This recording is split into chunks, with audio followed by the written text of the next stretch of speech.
only know that half of it, they still tell it all. The same people believe in anything they saw. I'm too busy minding minds, I can't. Welcome to a new episode of the Dad Shift Podcast, hosted by me, Lo Brown. Today, we're going to talk about several topics, but within the fundamental building blocks that I believe is important when it comes to building a relationship or building, a family or, just building up yourself. Those four things in no particular order that I feel is important to at least start off with initially is first, love, then patience, having faith, and number 4, respect. So without further ado, I have two important people in here today with me. I have my sister and I have my brother-in-law here today. And we will be discussing, several topics based on experiences or opinions or whatever that may be. So without further ado, I'm going to let my two guests introduce themselves. So, little sis, I'm going to let you start off first. Let's go ahead and get it started. Hey, everyone. My name is Rich Scott. Thanks for having me here. No problem. Big brother. So little about me. I'm a wife. I'm a firm believer in God and the Holy Trinity. That's first and foremost for me. For sure.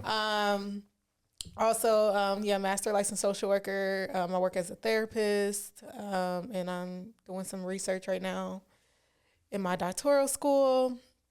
So I'm here spreading the gospel. Spread it. Spreading the gospel. Spread it. Helping people navigate through, life's challenges, using my own experiences to, make light out of this thing we call life, right? So I hear that. Yep. And what we got here, man? What's up, bro? What's going on, bro? My name is Aaron Scott, and I'm here as well. Like she said, I'm a firm believer in Christ as well. Here to spread the gospel to the youth or adults that's needed it. And I'm currently in school to become a social worker as well because, I want to do more for our youth out here, man. They need a lot of guidance. They need a lot of help. And, I'm willing to take that accountability, actually get them the guidance and mentorship, whether it's like, youth that's like 20 and up or like even adults. We need a village. We need more men out here. So, I'm doing it. I'm doing what God needs me to do. And, for sure. Help everybody else. Hey, for sure. I hear that. Period. I appreciate y'all for spending some time with me to have these conversations. I'm very excited to get started. I think it's going to be an entertaining and also informative conversation as well. Just because I've seen you guys' journey. You seen my journey. God damn it.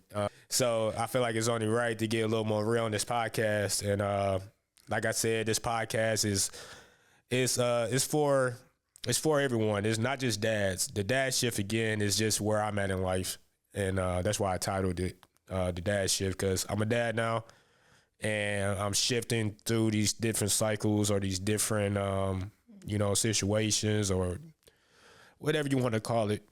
Excuse me. So yeah, I want to have people on here to share some of their experiences based on whatever topic we're talking about, just because, I think everybody just as an individual, if we get better, helps out the collective whole. So without further ado, let's go ahead and get started, man. My sis, she made some official dad shift questions, man. Look at that. This is why you need input. This is why you need input, because there's ideas out there that you think you got it all figured out, and something simple as that just kind of elevate what I want to do. So I appreciate y'all for taking that time to get that done fast. You did that shit fast as hell. Some people call it impulsivity, and I just call it doing the most, because that's what we do. That's what we do. We do the most, man. It's all good, though. It's all good. So without further ado, I will start off with the first question. Let's see what we got here. What is the unwritten rules of you guys' marriage or just marriage period? Yeah, the unwritten rules, right? We just got done talking about that a little bit, didn't we? Yeah. One of the biggest things is we don't have the typical, social norm rules of marriage. I mean, we have like the foundational, I would say the foundational biblical way that we want to have a foundation, like, for our marriage. But as far as like the social, whatever it is, we don't do that. Like we just kind of pick up after each other. Like if something needs to be done, one of us do it. Like whoever's available. Teamwork makes the dream work. Don't forget about that. Definitely. It's a partnership. Teamwork makes the dream work. Yeah. And keep that in your mind and shift your mind into that focus. But yeah, go ahead and continue. Yeah, and then another one, like if we have an understanding about something, we don't need the outside input. If we have understanding on something, we don't need outside. Now, can we have support? Yeah. So like if we made a decision and we already made the decision and I'm like, hey, Lawrence and Todd, this is a decision that we made. It is already happening. Y'all kind of just like, oh, dang. Okay. And then you're kind of trying to shift into like following through it. But it's kind of like now it's different if we say, hey, man, like we need hear your input on something. But if we made a decision for ourselves, it took a lot of time for us to do that. And we already thought out everything. And we probably been doing it for months before, honestly, before we made the decision. So I would definitely say that. And that kind of protects a lot of things, know. Yeah, definitely does. Because we're very, like, it's sacred for us to hold that space between us, like, on the things that we desire, or the things that we feel called on. So we try not to let others or other outside things like distract us or throw us off. Because we care about people. We care about our loved ones. We care about what everybody got to say. But if we let too many voices happen, it will kind of like take us off of what we feel like is a good road for us. So I think one of our biggest rules is like if we have an understanding, we don't need nobody else to solidify it. Nah, for because sure. It's already. Yeah, it's already in motion. Either you're going to support it or not. And even with that, it's like, it's already in motion. So, I don't truly need it, but this is what's going on. And if you care about us truly, you'll see how best fit to help the situation. I feel like if you want to be a part of it, if not, it's cool. You got it. How about you, D? How you feeling about that? No, I definitely agree with that because like she said, when we got an understanding, we got that energy to where we can look at each other and be like, hey, this is our game plan. It's what we about to knock out. Even when she's at work, I come home, I get straight to doing what I need to do. If I know the trash and clothes and stuff need to be, washed or thrown out, I'm going to go ahead and get on top of that. If I know I need to cook ahead of time, let me just knock it out because I don't want her coming home having to like do everything after she just worked a long shift. Because, just taking that accountability. Cause like, that's my partner. We in it together. I'm not about to wait for her to like do everything because it's like I'm just sitting there being a dust bunny, just like in a way. I don't want to do that. I just want to facts. Be useless or be used, bro. You know what I mean? Which one you want to be? I've never heard you use that. Hey, that's funny though. Like you just sitting there, bro. I want to sit here and be a dust bunny. Yeah, it's true. I feel it. Is that something that you learned, or is that something that you saw and you developed it into your values? I would say kinda, yeah.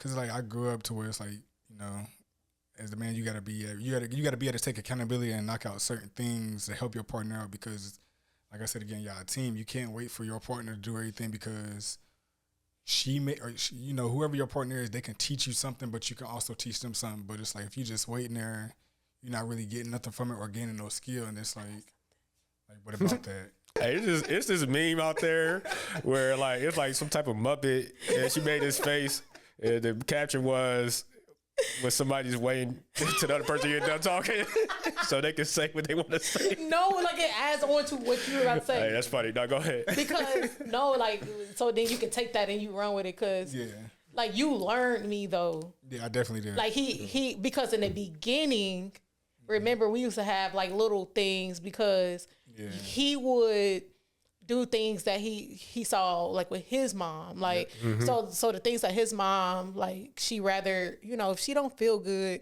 she like, okay, let me rest. Like let me be, and this is something that she taught me. She was like, oh no, he got that from when he saw me resting, they knew not to mess with me. But when I didn't feel good, I needed touch. I needed to be comforted. I needed all that. So it was like a misunderstanding. Like in the beginning, I used to be like, why are you not? You're like, you're just not being who I need you to be right now. And it was only, the biggest thing was like, well, the way you were taught. Yeah. You were taught, you know, when mama don't feel well. And he took that and, you know, it went to probably the women that, you know, in his personal life, he's like, you know what? I don't want to mess with you or nothing because you don't feel well. So I feel like a lot of things that he do, and then again, you take that and run, like you, like from your perspective. But a lot of things that you do, you have learned me, and you learned what I needed. You watched my life, and you watch how I get when I'm like tired, when I don't. He can pick up cues and stuff now. And he takes that and he's like, okay, this is what I... Right. I don't know if it's like a PTSD thing from that thing. Nah, I'm happy you said that. And that's something that's not taught or said a lot. And, you know, that took me a while to be willing to learn the other person. You know what I mean? Not to be ignorant to the fact or selfish to it. It was just, I was never, you know... call it an excuse or whatever, but it was just something I was just never taught or never even thought of, you know, growing up. Like, nah, you need to learn the other person and see how they want to be loved and respected and things of that nature because you want to be treated a certain way.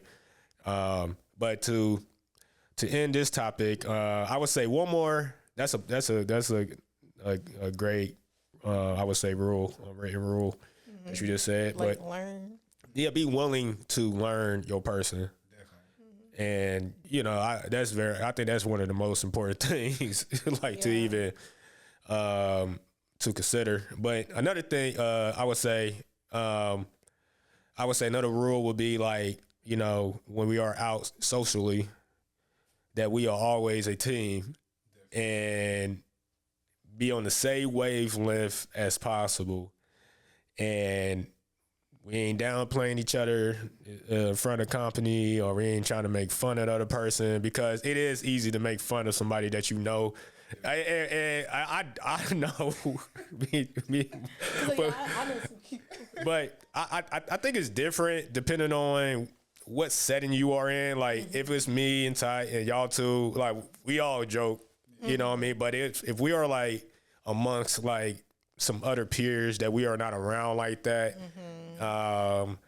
you know, and if the vibe is a certain, we want to be on the same way. We don't want to come off, I mean, we don't want to be fake as well, but just keep in mind that, like, don't try to embarrass your partner. We have to respect your partner, respect other people too, but like just be on the same path or same, you know, unspoken wavelength, I would think. All right, that was great. I would like to expand on that a little bit more in the future. But we got a ton of other great questions to ask. If you want to go ahead and pull the next one. Oh, okay. Yeah.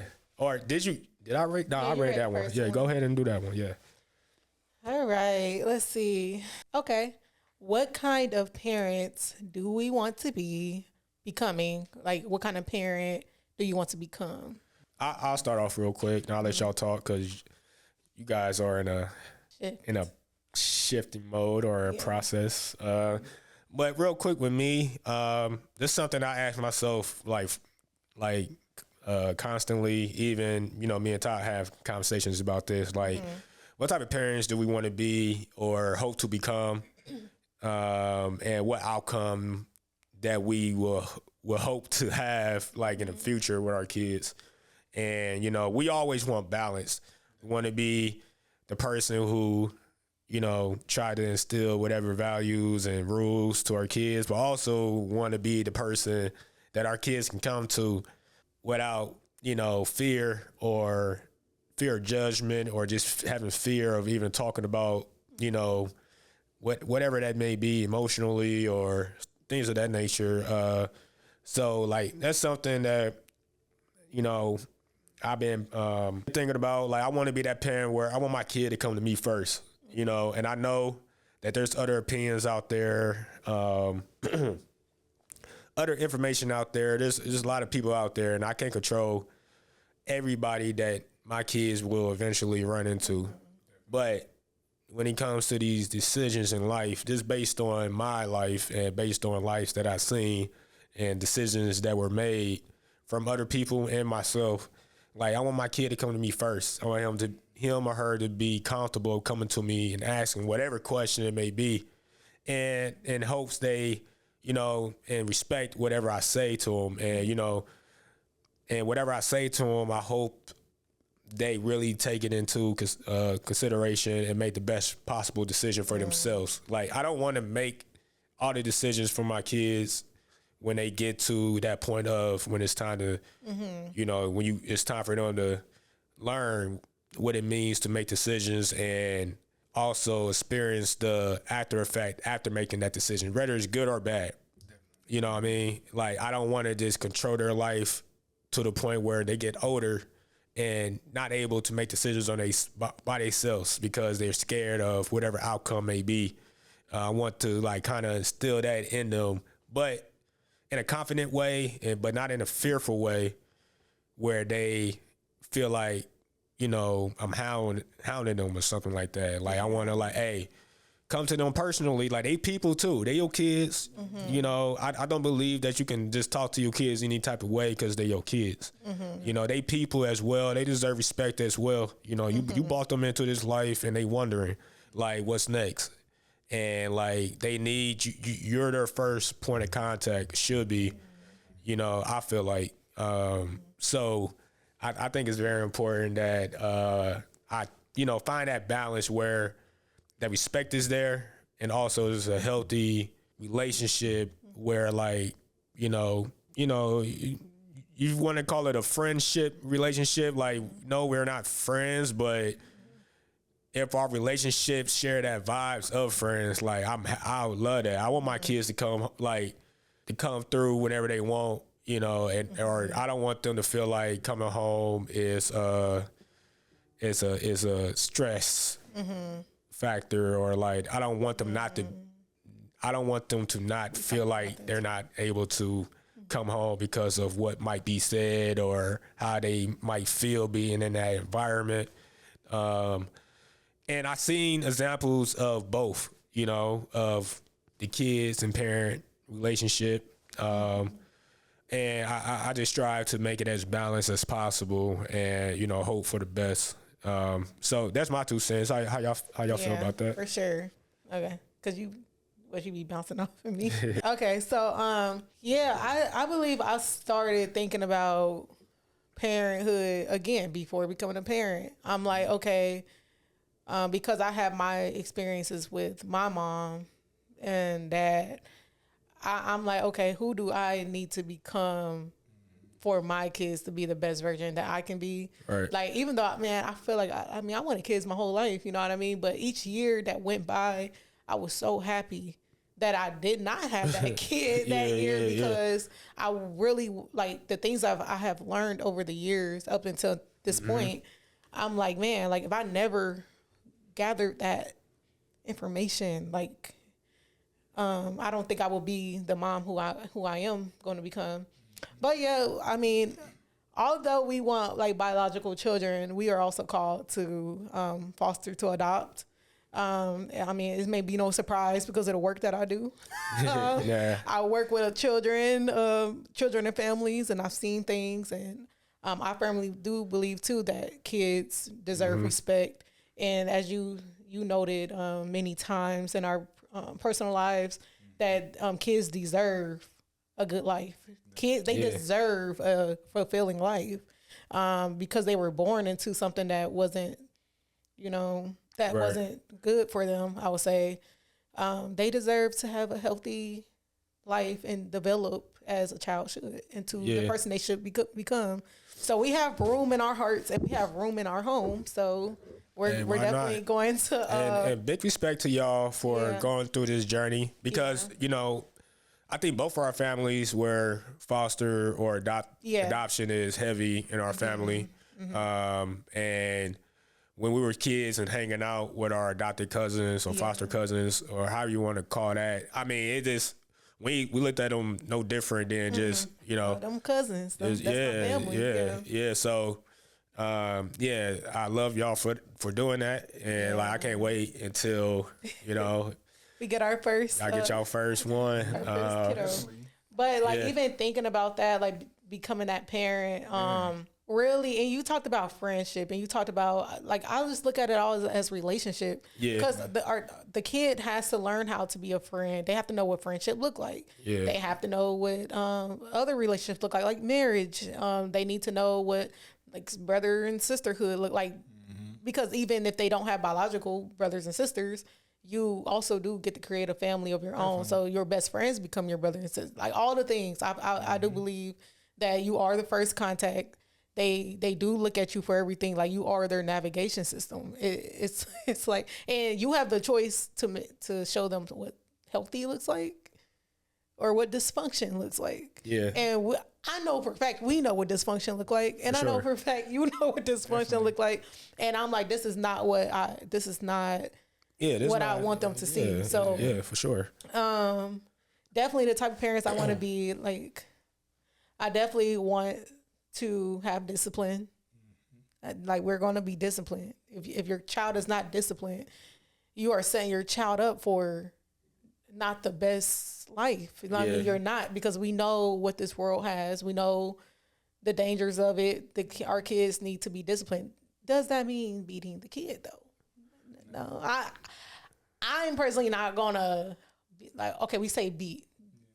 I'm talking about beat, like real beat. And I think we all know what we're talking about. We all grew up within the same like things. From the 90s and below. But I'm not gonna like beat my like because there's one thing from like a spanking and whooping, but then there's the thing from like just beating. I'm like, that's not. So when I say discipline, I know some people getting mixed up with yelling, screaming, doing all these crazy punishments, and like for me, that's not gonna help my child's development. Right. I'm not going to hit my kid and say, stop, don't do it again. But they're like, what? Stop what and don't do what again and why? Because they're children. They need to know over and over again.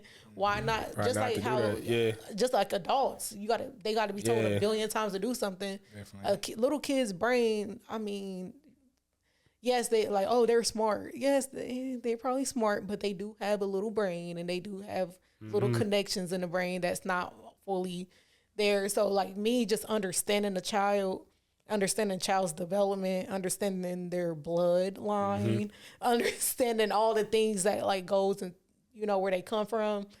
I think I keep all those things in mind and just be, you know, a little understanding of the kid, but also still be okay. I done told you, right? And then we done went over this, and like now, like you're getting a little older because your kiddo's getting older, right? And I definitely understand with you with my nephew, like like you need to get it together, but at the same time, he's hilarious. That's my guy though. But I definitely get like certain instances you want your kids to be safe, and when it comes down to safety, that's a big thing. Like okay, that's so I think for me, like just being a parent is just like really understanding, taking time, playing with my kid. Play is everything to them. Definitely. That's their number one thing in life is play. That's how they learn, like just about everything. So, just being. I feel like with a mom. I agree all that. How about you as a dad or a potential dad? I definitely agree with both of y'all because like, you know, you don't want to grow up in dysfunction. Like I grew up in that and I knew what that was. I was like, you know, as I got older, I changed my lifestyle, but I also changed my mental style as well because I don't want my kids living in nothing like that, nor you know, having a life like that because I want them to enjoy life because like you said, we bring the kids in this world, you know, they might look at us as friends or whatever. I'm accepted of that because, you know, I'm here to teach them, we bring them in this world, but they also are like adults as well. Like look at the adults. We need guidance and we need help. So it's like hitting on our kids, yelling at them, that's not about to do nothing but stress them out. Right. You know, Stress you out too. And kids die from stress too, y'all. They definitely do. Kids also. Hey. It's like I don't want to, put my child or my nephew or my niece and nothing like that. Like I can redirect them because when I become a dad, I'm not gonna hit on my kids or nothing. I'm gonna talk to them because, like my wife said, hitting on a child, it's not physically gonna do nothing because as children, they're still learning. They're gonna do the things. They're gonna make mistakes just as an adult would. So it's like hitting on your child is like another adult or somebody putting their hands on you. You're gonna get triggered or be, irritated. But it's like they're a child. They crying. They're not crying out of hurt. They're crying because they're confused of what did I get a whooping for? Yeah, I knocked something over, but I don't know my right from wrong yet. So I'm gonna be disciplined to talk to them. I'm not gonna whoop them because it's like I feel like it's no purpose. I don't want to be that type of parent to like, oh yeah, in this house you're gonna get beaten and you're gonna get whooped. Because it might fix the situation right there, but realizing that the effects that can happen later down the road, like because now in their head is danger. So it's not really. It's like it's probably fixing the situation, but probably not in their development. Their development is now, if this happens, I'm going to get hurt. Yeah. Or if this, I know not to do this because I'm going to get hit. Mm-hmm. That's not really the fixing the problem. It's like, okay, I need to, when I drop this, I need to pick it back up because it needs to go back where it came from. That's fixing the problem. But if it's, I don't want to get in trouble or I don't want to get hit, so I'm not going to do it. Yeah, and then you grow up and then they low key. Yeah. Because you get older, you make the same as you think because you're older, you can do those things, but now you end up in a bad situation because nobody never told you if you did that, this is how it's going to become. Yeah. Instead of if you do that, you're going to get in trouble. You just know you're going to get punished versus. But when you're 18, I ain't going to get punished no more. So I'm just going to go do it. But you're not knowing the true reason of why, you just know like, hey, I used to get beat for this. So I ain't going to touch that. So now I'm going to do it now, but now you about to get burnt. Hey, you don't even know. But, all right. Nice topic. We can also go deeper in that. That's like a whole. Let's go ahead and go to the next one. What we got? Mr. Scott. Let me see. What kind of family are you building?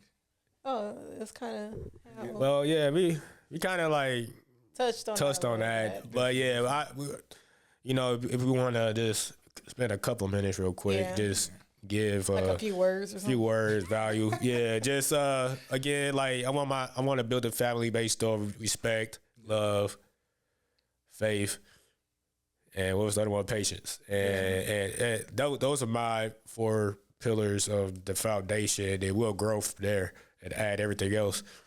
Excuse me. I want it just to be as healthy as it could possibly be, and I know it's not gonna be perfect, but I'll take that. And as long as the healthy is outweighing that, you know what I mean? So just want to be as healthy as possible all the way around. Yeah. Definitely. So I would say that just create a healthy environment for everybody where we all can just be one and be ourselves, but at the same time, be one, So that's my 2 cents. Yeah. And I would I was going to put a disclaimer for the other thing when I said something about dysfunctional families. All families have dysfunction. No family's perfect. But I think I was more saying everyday dysfunction. But everyday dysfunction, no. But definitely built in family, our family definitely on faith. Meaning just with everything that we do, we believe that, what's for us is what's for us and what's not is not. Right. And we shouldn't spend so much time dwelling on things that's just not gonna just not for us. But definitely that and having understanding,